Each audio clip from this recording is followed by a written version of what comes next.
विराजमान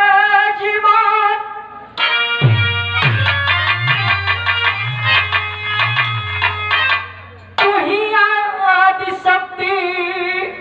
कहलू है मैया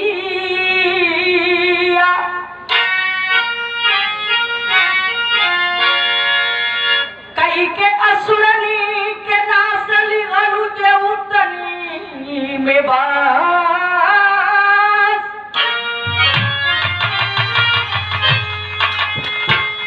भागितनी के बिगड़ी बनावे लुमैया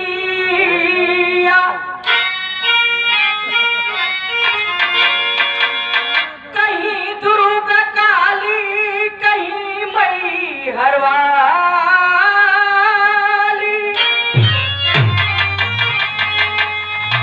कबो हंसी के बीड़ा बजावे लुमैया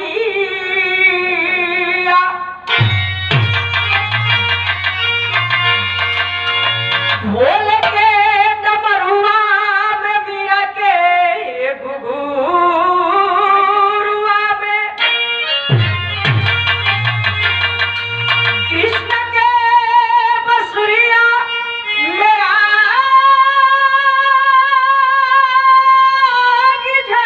झलकावेलू आखुरी कविता रम के उमरलू कविता से विराजमान मैया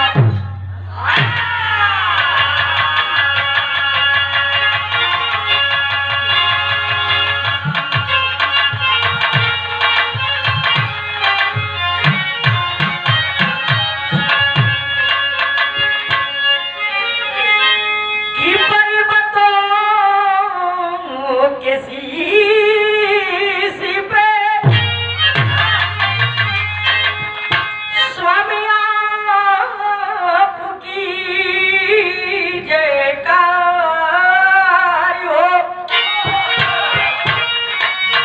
अर्पित करो सदा सुमन स्वीकार हो स्वीकार हो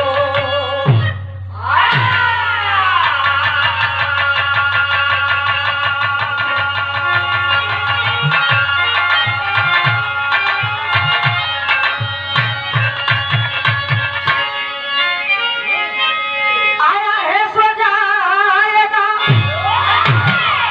राज रंग फटी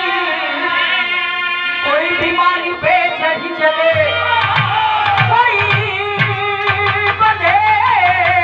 जाति जंगी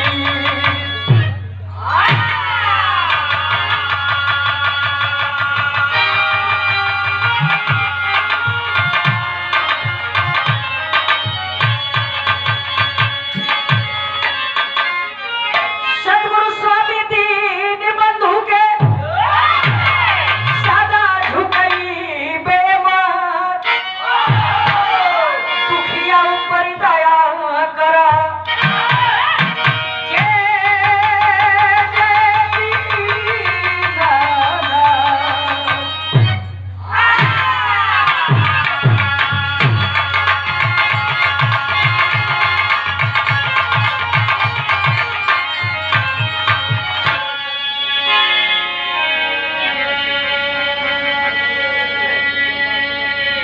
सबसे पहले मैं इस धर्मधरा को बहुत बहुत सा नमन करती हूँ और आज पौहारी बाबा के आश्रम पर आज भंडारा हुआ और विवाह के कार्यक्रम कराया गया तो मैं बाबा के भी चरणों में बहुत बहुत सा प्रणाम करती हूँ और आपके कृपा जरा पर पड़ल ओकर नैया पार हो गए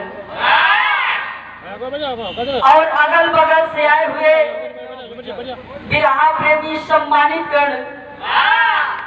लोकप्रिय जनप्रिय ग्राम प्रधान, जिला पंचायत, क्षेत्र पंचायत,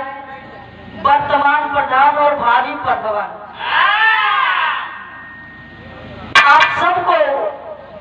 हम गायिका कविता कृष्णमूर्ति एंड पूरी पार्टी की ओर से बहुत बहुत सा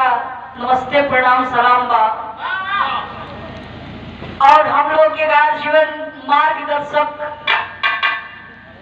और अथक परिश्रम कई के आप लोगन के दर्शन करावे के आप काम करेलन, तो सबसे बड़ा भगवान तो आप हैं।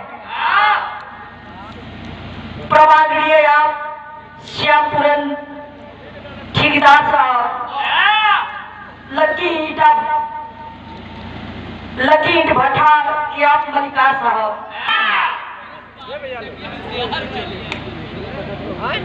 अगल बगल माई बहनी लोग बन के भी यहाँ सुनत हुई है। तेजी हमारी माई दादी चाची की उम्र के बाद पाँव छू के बहुत बहुत प्रणाम जी। हमारी उम्र के बाद बहुत बहुत सा भेंट अखबार हाला वैसे हमारा ले तो छोट कोई होई बे ना करी।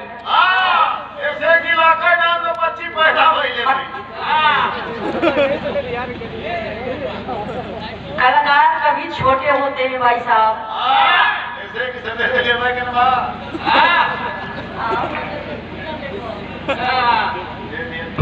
आइए एक दूर